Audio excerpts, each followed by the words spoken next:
Hello and welcome to the Haunted House Tapestry.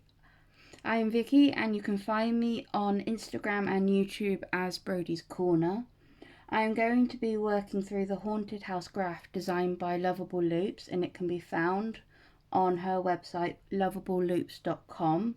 I will pop a link below and you can find all my links there too.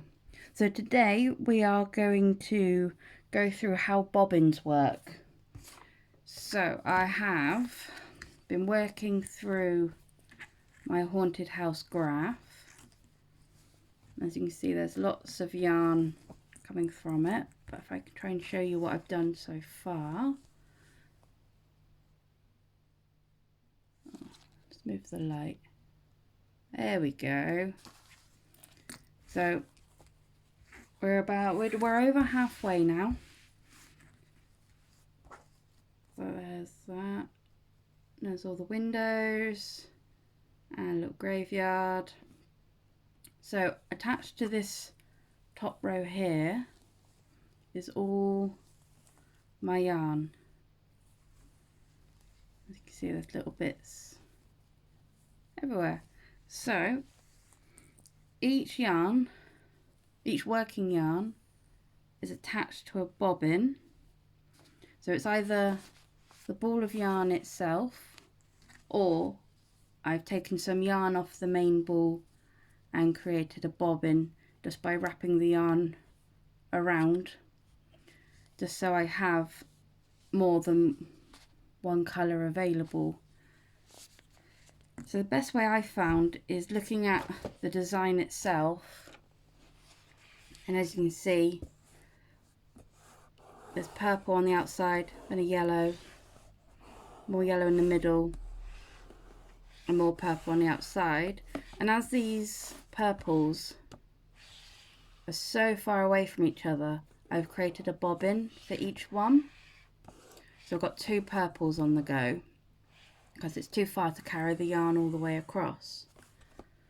Let me show you on here. So there's some working yarn for the purple, and that goes to this one.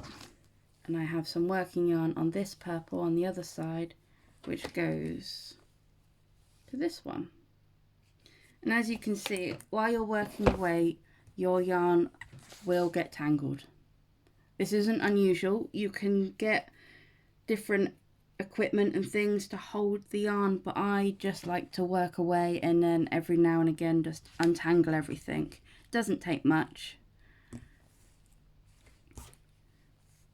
So let's follow this purple one out. Let's untangle this one together. So as you can see, it goes through here. So as I've changed colour and swapped yarns and moved around, it's got itself tangled.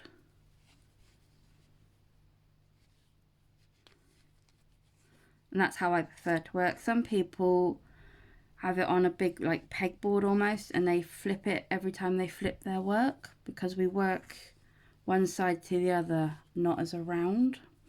So we are flipping it over every round.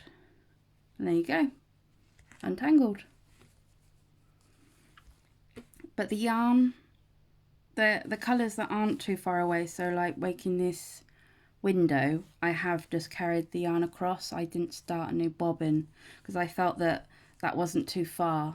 It was alright. But if I had to go, say, to this window, I brought the yarn from this bobbin on this yellow. So on this particular pattern, I've got a bobbin for the purple, a bobbin for this yellow, and anything sort of on this half. Then I've got one bobbin for the black, because the black does reach across the whole design. So I may start a new bobbin for the birds, or I suppose they're bats, but we'll see what it looks like when we carry the yarn. And then I've got this yellow here, I've taken from the bobbin from this colour, and then these yellows and this start of yellow here I've taken from this yellow bobbin, and then there's a separate one for this purple. So I hope that makes sense, and I will meet you again when it's all done, and I will show you how I attach this stick. Thank you very much.